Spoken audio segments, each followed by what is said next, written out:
Ladies and gentlemen, welcome to Roger's Kakasungura YouTube channel. Since morning, we have been listening how the lawyers from the petition side are pouring out their wisdom to the Supreme Court. There has been a lot of submissions, ladies and gentlemen, and I have personally been listening to the submissions in court. And we are having another session tomorrow as from 9 a.m. and the other day following tomorrow before the court goes to write their own verdict. I will be mixing Swahili and English. Today I'm very inspired by the English in court and I'm tempted to copy one, but then I will restrict myself to the normal language that we have been using in this platform, my learned friends. Lady Justice, my lord, the jurisdiction. The terms I'm learning from this case, where by the end of the 3 days, I shall have become a learned friend to the Supreme Court. Now, the lawyers from the petition side were submitting the petitions today, and they have raised a number of issues here that will be dealt with as from tomorrow, because also the judges asked them questions, tough questions, they will be responding to tomorrow as from 9 a.m. in the morning. And the petitioners have said that as per the evidence they have, the just concluded election was not transparent, it was not credible, and was not verifiable. Okia Omtata raised a concern in his PowerPoint projection. He calculated and told the Honorable Court that there is no candidate who attained 50% plus one as per the final results that were announced in Form 34C. I'm just giving you a breakdown on what the judges raised today and what is expected tomorrow. They also raised a concern and said there was serious interference with the IEBC servers. The servers were interfered with, where they said there were people who were logging in, strangers who were not given authority but had access to the server, including the chairman's personal assistant, as they called it. They also raised a concern and said a divided commission could not deliver a credible election. And they said that the commission could have at least delivered if it was united and sharing some issues together as an office. So they said, by the virtue that the commission was divided, there was no credible process in the tallying exercise. Another issue they raised is there was arithmetical errors in Form 34C. The errors which Okia Omtata, the seasoned activist, but he's now changed to Mheshimiwa, very respectable man. He used Form 34C, the arithmetical errors in Form 34C, to conclude that no one attained 50% plus one in the announcement Chebukati made. There was also an issue that Chebukati violated the Constitution and he went against the will of the people by announcing a president who never met a constitutional threshold that is stipulated in both the Election Act and the 2010 Constitution. So they said Chebukati violated the Constitution and went against the sovereign will of the people. based on that, they alleged that Chebukati committed a serious crime, and to that effect, judges were also referring, the lawyers were also referring, so I'm also referring, my learned friends. In that effect, they gave a prayer to the court, or they gave a submission that Chebukati should not be allowed to conduct any other election, should be there one. And they said he should not be allowed to hold any public office going forward after the verdict has been given, and should he be found with an offense of interfering with the sovereign will of the people. They also raised a concern and said that if the court finds Chebukati answerable, and if the courts find Chebukati to have committed an electoral crime, William Ruto should be alongside him, be barred from contesting next time and from holding a public office, ladies and gentlemen. Why? Because they said he is a beneficiary of a compromised exercise.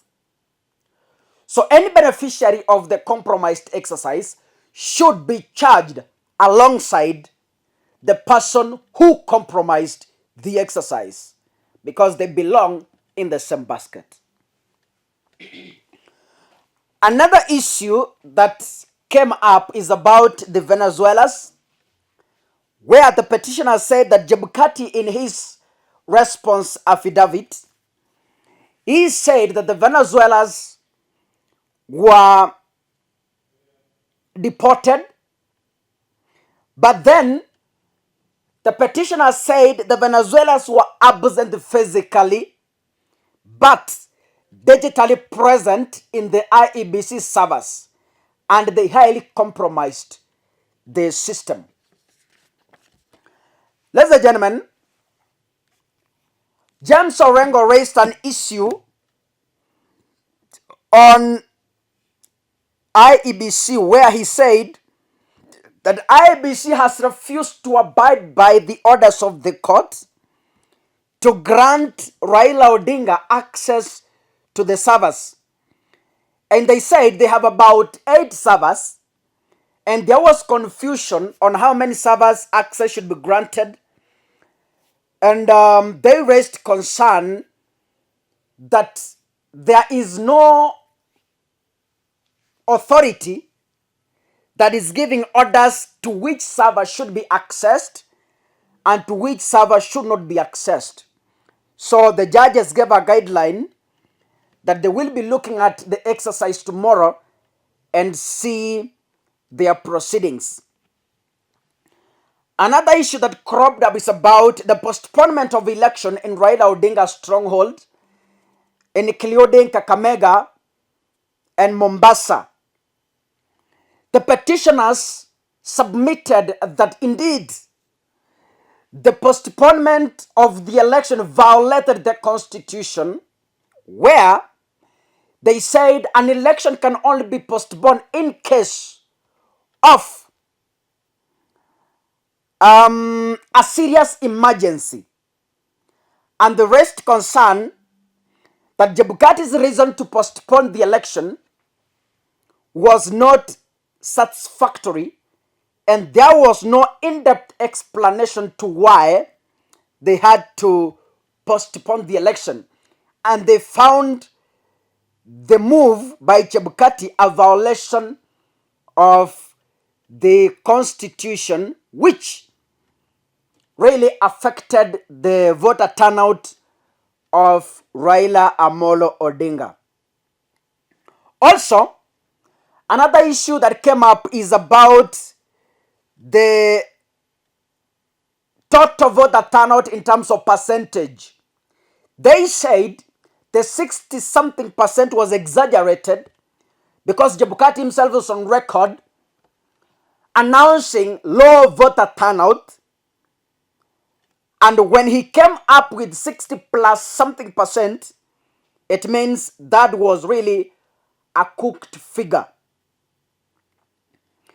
Another one raised a concern about the tallying in the last Form 34C, where they said if you add the total number of votes William Ruto scored, the total number of votes Raila Odinga scored, the total number of Wajakoya scored, the total number of Waihiga scored, they go beyond the total number of valid votes, which they were convinced that there were serious anomalies and arithmetical errors. To that effect, there are questions that the petitioners will be tasked to respond tomorrow. I will not read all the questions, but I want to read some of them that were raised from the honorable judges. Mother Kome asked the petitioners that we really want to understand, when the commission became so dysfunctional as alleged by the petitioners, is there a stage where they were working together in tallying and verifying? That's a question that maybe they will be answering. A question from Justice Isaac Lenaola. Cherera and the other 3 commissioners were publicly reading the results until the 11th hour. What evidence do we have that this is not an afterthought? That is a question that the petitioners will be responding tomorrow. Justice Makana Wanjala asked, in regards to the 4 commissioners, we have been informed here that commissioners were located at the rolls. Why didn't they protest? Is this chairperson we are dealing with such a terror that nobody can face him and tell him that you can't do this? I am just wondering, why is it that these very serious Kenyans did not seize that chance and protest to the Kenyan people that the roles they were being assigned had nothing to do with the tallying and verification? To this effect, the question raised by Smokin Wanjala, I brought an issue in this platform, a memo that was written to Jebukati by the commissioners asking him for a meeting, and Jebukati refused. So to me, the commissioners might have raised this concern, but Jebukati was not human enough to listen to them. Up to an extent, they had to address him through a memo. So I'm not a judge, I'm not a lawyer, but I partly responded to Justice Smokin Wanjala's question. Another question raised by the same judge, in regard to the 4 commissioners, we have been informed here that commissioners were located at the rolls. So that is the same question actually. Now, ladies and gentlemen, from what we have seen, as I said earlier, the judges will have only 2 roles. One, to determine if there were arithmetical errors which might lead to a recount of the forms, or a retally of Form 34As. If they find there are arithmetical errors, they have 2 options. One, to order for a recount, or to order for a retally. A recount means they go to the physical ballot boxes, they open them, and they begin to count afresh, or they do a retally from the already filled forms. Number 2, if they find that the whole process along the way was compromised in any way that might have affected the delivery of credible, transparent, and verifiable election, they will nullify the exercise and order for a fresh election. But from where I sit, the evidence before the court is very tight and it holds waters. Let's wait tomorrow and see how the petitioners will be responding to these questions raised from the honorable judges. Ladies and gentlemen, I wish you a peaceful night. See you tomorrow at 9 a.m. in the morning. Thank you so much.